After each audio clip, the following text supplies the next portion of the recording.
ഹരേ കൃഷ്ണ. സർവം ശ്രീ രാധാകൃഷ്ണ അർപ്പണമസ്തു. അധ്യായം 6 ധ്യാനയോഗം. ശ്ലോകം 40. ശ്രീ ഭഗവാനുവാച: പാർത്ഥ നൈവേഹ നാമുത്ര വിനാശസ്തസ്യ വിദ്യതേ നഹി കല്യാണകൃത് കശ്ചിത് ദുർഗതിം താദഗച്ഛതി. വിവർത്തനം.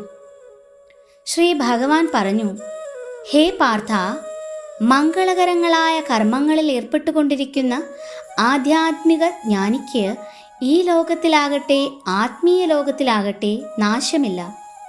സുഹൃത്തെ, നന്മ ചെയ്യുന്നവന് ഒരിക്കലും ദുർഗതി സംഭവിക്കാൻ വയ്യ.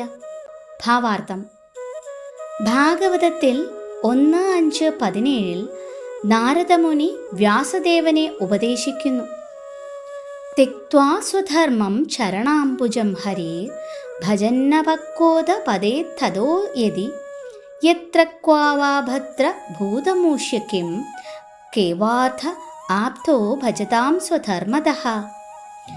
ഭൗതിക ധർമ്മങ്ങളെല്ലാം ത്യജിച്ച് ഭഗവാന്റെ ചരണങ്ങളിൽ ആശ്രയം തേടുന്നവർക്ക് ഒരു വിധത്തിലും നഷ്ടമോ പതനമോ ഉണ്ടാവില്ല. മറിച്ച് ഭക്തിയില്ലാത്ത ഒരാൾ തൻ്റെ കർത്തവ്യങ്ങൾ തികച്ചും നിറവേറ്റിയിരുന്നാലും യാതൊരു ഗുണവും നേടുന്നില്ല. ധർമ്മശാസ്ത്ര പ്രോക്തങ്ങളായും പതിവായി ആചരിച്ചു പോരുന്നവയുമായി ശ്രേയസ്കരങ്ങളായ ഭൗതിക കർമ്മങ്ങൾ ഒട്ടേറെയുണ്ട്. ആധ്യാത്മികതയിൽ തൽപരനായ മനുഷ്യൻ ആത്മീയോന്നതിക്കു വേണ്ടി എല്ലാ ഭൗതിക പ്രവർത്തനങ്ങളും ത്യജിക്കണം. കൃഷ്ണാവബോധം തന്നെ ഈ ആത്മീയോത്കർഷം. കൃഷ്ണാവബോധത്താൽ പരിപൂർണതയുടെ ഉച്ചകോടിയിലെത്താമെങ്കിലും ആ അവസ്ഥയിലെത്താൻ സാധിക്കാതെ വന്നാൽ അയാൾക്ക് ഭൗതികവും ആധ്യാത്മികവുമായ നഷ്ടം നേരിടുമെന്നും ഒരാൾക്ക് വാദിക്കാം. വിധിക്കപ്പെട്ട കർമ്മങ്ങൾ നിറവേറ്റാതിരിക്കുന്നവന് തജ്ജന്യമായ ദുഷ്ഫലം അനുഭവിക്കേണ്ടി വരുമെന്നാണ് ധർമ്മശാസ്ത്രങ്ങൾ പ്രസ്താവിക്കുന്നത്. അങ്ങനെ ആധ്യാത്മിക കർമ്മങ്ങളുടെ ശരിയായ നിർവഹണത്തിൽ പരാജയപ്പെടുന്നവൻ പ്രതികരണങ്ങൾക്ക് വിധേയനാക്കേണ്ടി വരും. എന്നാൽ ഭാഗവതം ഉറപ്പു തരുന്നത് ആ പരാജിതനായ യോഗിക്ക് വിഷമിക്കേണ്ടതില്ലെന്നാണ്.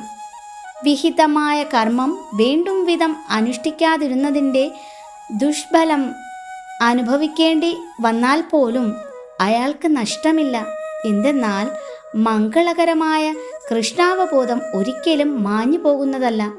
അതിൽ മുഴുകിയവൻ അടുത്ത ജന്മത്തിൽ നീചകുലത്തിൽ പിറന്നാൽ കൂടി കൃഷ്ണാവബോധത്തോടെയുള്ള പ്രവർത്തനം തുടരും.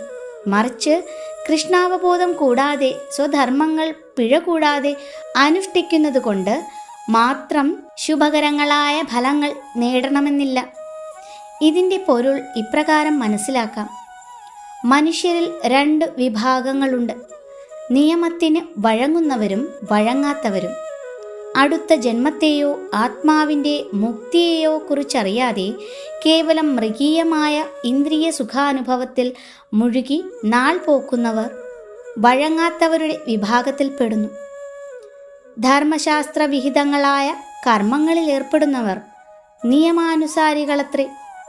പരിഷ്കൃതമോ അപരിഷ്കൃതമോ വിദ്യാസമ്പന്നമോ നിരക്ഷരമോ ശക്തമോ ബലഹീനമോ ആകട്ടെ, മൃഗീയ വാസനകളുടെ കൂത്തരങ്ങാണ് അനിയന്ത്രിത വിഭാഗം. ആഹാരം, നിദ്ര, സ്വയരക്ഷ, ലൈംഗിക ഭോഗം എന്നീ മൃഗീയ വാസനാചോദിതങ്ങളായ പ്രവൃത്തികളിൽ ആനന്ദം തേടി എന്നേക്കും ദുഃഖാവഹമായ ഭൗതികതയിൽ ജീവിക്കുന്ന ഇക്കൂട്ടരുടെ കർമ്മങ്ങൾ ഒരിക്കലും മംഗളകരങ്ങളല്ല. ധർമ്മശാസ്ത്ര പ്രോക്തങ്ങളായ നിയമങ്ങൾക്ക് വഴങ്ങുന്നവരാകട്ടെ ക്രമേണ കൃഷ്ണാവബോധമുദിച്ച് തീർച്ചയായും ജീവിതോത്കർഷം നേടുന്നു. മംഗളകരമായ മാർഗത്തിലൂടെ മുന്നേറുന്നവരെ 3 വിഭജിക്കാം. 1. ധർമ്മശാസ്ത്ര ശാസനകൾക്കു വഴങ്ങി ജീവിച്ച് ഭൗതിക ഐശ്വര്യം അനുഭവിക്കുന്നവർ.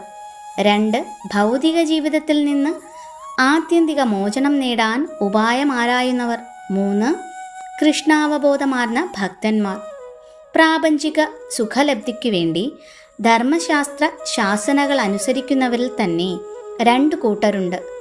ഫലേച്ഛ കൊണ്ട് കർമ്മം ചെയ്യുന്നവരും ഇന്ദ്രിയ സുഖ ഫലേച്ഛ കൂടാതെ പ്രവർത്തിക്കുന്നവരും.